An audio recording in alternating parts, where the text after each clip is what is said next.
Hello all. It is actually the next day. I did not get everything done that I wanted to yesterday. Something come up. But we're here. This is the Echo CS800. Excuse me.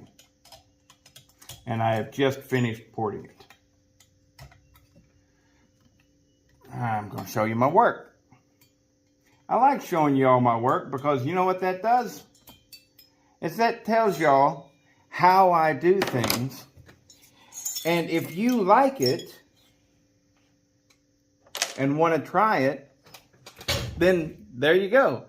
If you go, that guy's a hack. Well, proof's out there. I already put it out there. You knew what you were getting. All right, so key among those things is I do not polish the exhaust. I mean, don't get me wrong. If I was looking to do an actual race saw, then I would do this differently. I would polish it to a mirror finish. However, it's taken up to about, what is it? 250? I think it's 250 grit, right? Everything shows on camera. You feel that though? It's smooth as a baby's butt. And I think that's all you need. That's all you need. Now, if you guys are out there and you believe that you need more than that, then you go for it. You go for it. You know? But for me and mine's, nearly every saw that I do is like this. I get good performance out of it. Carbon doesn't build up on it because guess what? I use good oil. and even if I don't use good oil, I mean, it's slick. It's way slicker than it was factory. So we're good. We're golden. Intake. These things have, I think it's a pretty good sizable intake, but there's really not a lot of work that you can do to it. All right. So there are spots in there that are like drop-offs. And if you watch the channel, you know that I don't like drop-offs. Any place where you go from this size to really quickly this size, that's a ledge. And whenever that happens, you've got free space that you shouldn't have. It should be the same size throughout, and if you want to change size, it should transition seamlessly. And so it was really hard to do that with this, and I couldn't in some places just because of the way the intake is made. But I did almost nothing to the intake. All I did was lower it to the number that I wanted. We got a 78 on the intake now. It's been lowered down. I did not widen it. I did not do any kind of weird lung thing. I just lowered it. That's it. All right. Again, we want this saw to be nice and snappy and torquey. And this is what I thought I wanted. All right. That's where I went. The lower transfers, I did do some work to them because I felt they needed it. Get my light again. Remember the drop-offs? You can't even see it. Can't even see it on camera. Maybe if I go in there like that. Yeah, you can see a little bit right there. You're looking at the bottom of the transfer. So there was a ledge. I removed that ledge and created a smooth transfer. Now, did I need to do that on this cylinder? Probably not. But before I get into that, I'll explain the uppers. The uppers, I raised them, did a tiny amount of reshaping, but really nothing. All I did was raise them. That's all I did. And you could even say with those lowers, I didn't do anything. You could say that, but I did. And then with the exhaust, I raised it quite a bit. So here's the breakdown of the whys. The whys and what fors. Okay. All right. So we want this saw to perform really nice with long bar territory and good throttle response. And so that just requires a basic paint job, a basic port job. The intake almost got nothing. I roughed it up. This ring right here, I'd like to know what material. You know what? I think it's steel. I think it's steel. And it is. So, magnet. I had a hard time roughing that up, texturing that. And I was like, what? Why ain't I able to grind that very well? But if you guys could see, and I know that you can't, that ring is this big, and the intake port right after it is bigger. And that creates a step that I don't like. And I was trying to get that out of there, but I was having a really hard time with it. I got it as good as I'm going to get it, and there we go. We're done with the intake. It's roughed up just slightly, you know. The lowers, I was saying that there was a step there, and I smoothed that over, right? That's all I did to the lowers. There was few little spots here and there where there were steps, and I took care of those and smoothed them over. And now what I was going to say about that is I probably didn't need to do anything, because this thing's not fed from the bottom, it's fed from the side. So if fuel and air is coming up this way, then a smooth transition into that you can really benefit from. However, it's not coming that way. It's coming through the piston and straight out the side of the piston. So that little ledge right there probably was pointless for me to even do. Just calling it like it is. All right. The upper transfers looked good. I set them both the same, and we've got 20 degrees of blowdown. So the exhaust roof is at 102, which is significantly higher than what it was, because once I cut the base on this and set it down further, I had an exhaust reading of almost 108. So that's 107.6, right? And so I had to take a lot out of the exhaust roof to get me to the 102. I say a lot. We're still just moving, a 1/16 of an inch. So I've been doing this now for, I guess, probably about 2 years. I've been dabbling in this and learning. I've learned a lot, and I've got a lot to learn still. I can admit that. But one of the things that's been consistent from the very beginning is I'm amazed at how little you should remove. A lot of people go in there and hog out a lot of stuff. And if that's the way you operate, you go for it, you know. But I don't want to touch my grinder on this a second longer than I have to. And so if I'm not getting gains by doing bigger ports, why the F would I do it? Well, there's only one reason I can think of, and that is to placate an ignorant customer. That, you know, if you know better and you're still doing it, like let's say the polishing exhaust. Now, again, with that, you got to bear in mind, if I am looking to build a screaming mother trucker that wants to go 13,000 RPMs, yeah, I'm going to polish that exhaust. But I don't want to build that on 99% of the stuff that I'm porting. So why would I do it? So those are the little things, like you get, Dino Joe said it the best, and it's been used for decades and decades. 80% of the power comes in the first 20% of work. That other 20% of power comes with 80% more work. And that's what I'm talking about. It's like most people literally desire a good running, torquey, firewood type saw. That's literally what they want.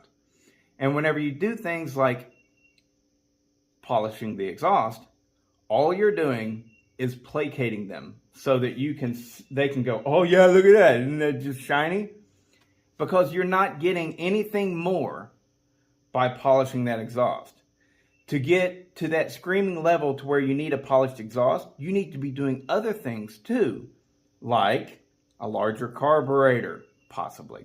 Advance the timing. Of course, a much bigger muffler mod than your standard muffler mod. So everything works together. It's not that I'm saying specifically that a polished exhaust doesn't work. I'm not saying that. What I'm saying is it doesn't benefit you on 99% of the saws that are being ported. Because 99% of the saws that are being ported, they're being ported for a basic, good, strong runner. That's it. Now, if you're chasing like Charlie does a lot of times, Charlie Charlie chases horsepower numbers, which can be fun and great, and he's doing amazing work. It's really, really good. Okay, whenever you're chasing something like that, that's when you do those extra little details that will get you from 8.9 horsepower on your 7310 that you built, Charlie. Oh, I feel bad for you. He was really wanting that 9 horse, you know? So the difference between 8.9 and 9 horsepower, yeah, can be that polished exhaust. Now, he's polishing his exhaust to get to 8.9 horsepower. You see what I'm saying? But most people, they get a 7310 that's ported and then that puts out 7.5 horsepower, and they're like blown away. That's what they wanted. That's what they got. They got a good running strong saw. So all those little tiny things that you see porters do, and there's one very famous porter that's out there very specifically that loves to badmouth people who don't do all those little teeny tiny things. I'm not going to mention him, but he definitely loves to do that. He loves to say, oh, and he calls people a hack. Right? I'm telling you one thing, if that man ever got hold of one of my cylinders, he'd have a heyday. And he'd be like, oh, this guy doesn't know, blah, blah, blah, blah. Listen, dude, I'm not trying to be you. I'm trying to be me. And I get good results. They run good. They run very good. And for those jobs, like Randy brought me his 7910. He made it very clear that he wanted me to do everything that I could. And so I did everything that I could, which was at the time very minuscule, but I polished the exhaust on that, right? So, but did it give it any more power? I don't think so. And I don't think that, I think it's sitting right over there. Well, it has a polished exhaust, so I wouldn't be able to pull it off and say, see, nothing's sticking to it. Anyways, so I do basic port jobs. I try to hit my numbers very specifically. I do very specific builds. This one right here, I had a lot to keep in mind. I wanted a good runner without a lot of compression. That's why you have that low exhaust roof. My exhaust roof, what's this thing got? Like a 36 millimeter stroke? Something like that, 38 millimeter stroke. Yeah, I think it's got a 38 millimeter stroke. That's a long stroke, and I'm at 102. It's a little over 102 on my exhaust outlet height. So that is going to allow me to not cut that combustion chamber, not get crazy high compression. Right, the man still wants to be able to pull it over and start it. But at 102 exhaust, I'm still got a lot of power stroke. I'm still going to make good torque. Okay? We're not looking to make a screaming demon. Not everything should be a screaming demon. I've ran them. And you know what I don't want whenever I'm just going out to cut firewood? A screaming demon. You know? I mean, what I'm talking about is like, I mean, I don't want to mention any names. Some people had some really great saws at Sawfest. And I ran some of them, and I was like, wow, that thing's freaking blazing fast. But basic work, I'd rather do it with an Echo 620. Got great torque. That chain bites and just feels right. So, you get what I'm saying? So anyways, I did widen this exhaust quite a bit. Both of the pins are on the intake side. So I was able to widen it up. Boop, boop, boop. So we got nice good flow out there. It should run really nice.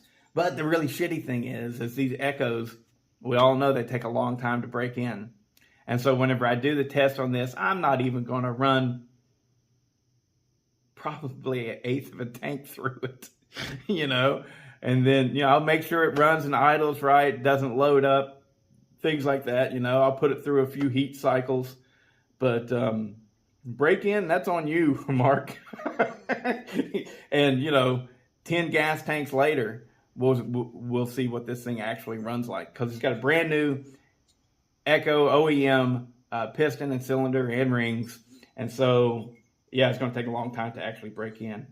But I got all the edges beveled up good, and we're ready to go. So next up is the Shindaiwa 757, and we'll get started on that.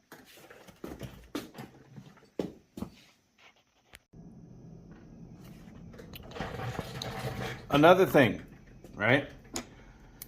These are ring pliers, all right, ring spreaders, whatever you want to call them. Pat, the sound guy, sent these to me, and they scare me. I gotta say, I don't exactly like using them on anything less than, say, a 50 millimeter bore, because I did test it out. These rings do break. I had just a cheap ring, right? You got to put them really close to the edge this way to give you as much room as possible. But they do work. I'm just scared. See, I'm scared. I don't want to break this ring, right? It's the last thing I want to do is break this ring and then have to order new rings.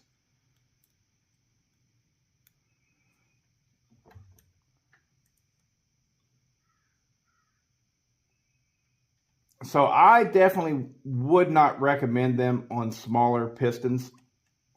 But on these bigger ones, they do work pretty well. It's pretty handy, especially you got the stacked rings there. That can be difficult to deal with. But what made me turn the camera back on? But thanks for these, Pat. I do use them. It's just every time I use them, I'm both stressed out that I'm going to break the ring, and number two, I forget to turn on the camera and say anything about it. So, but I wanted to tell you something else, right? Because I do things that can be sometimes controversial, and one of those things is like what I'm about to do. What I'm about to do, you know what? I'm going to check something first. Let me make sure of something.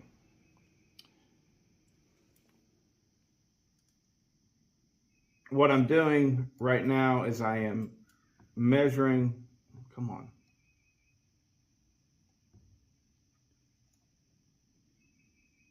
The distance of that lip.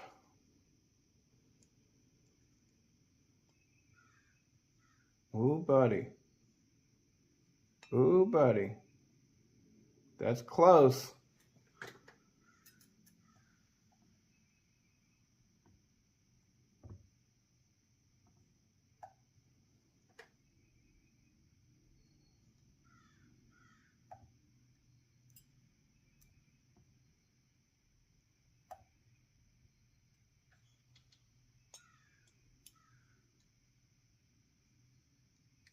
We're good. So I wanted to make sure if I needed to take any off of this base. All right, anyways, but here's the controversial thing. You just saw me right there. I think you can see. Yeah. I just put the rings on. What are the rings? They are dry. There ain't no oil in there. Dry.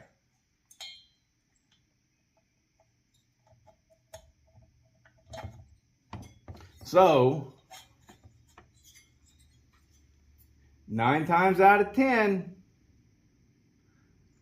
I put my shit together dry. Got to be a reason, right? Most people lube their shit up, you know, like crazy. I do not. And if I get to a point here, I can start explaining why. I do not pre-oil pretty much any of my parts. I do pre-oil crank seals, because that's rubber going on the shaft. You know, I pre-oil that. All right. But your piston and rings and cylinder, I do not, because number one, putting together dry is going to cause break-in a little faster, I feel, right? Number dos is you literally cannot run the saw. It will not operate without lubrication, unless you're putting in, you know, lube-free fuel, you know, what's it called? Straight gas. You know, if you're putting in a proper mixed fuel, then this thing is getting lubed from the very first time you pull it over. It's another step. It's another step in the process that I find completely useless.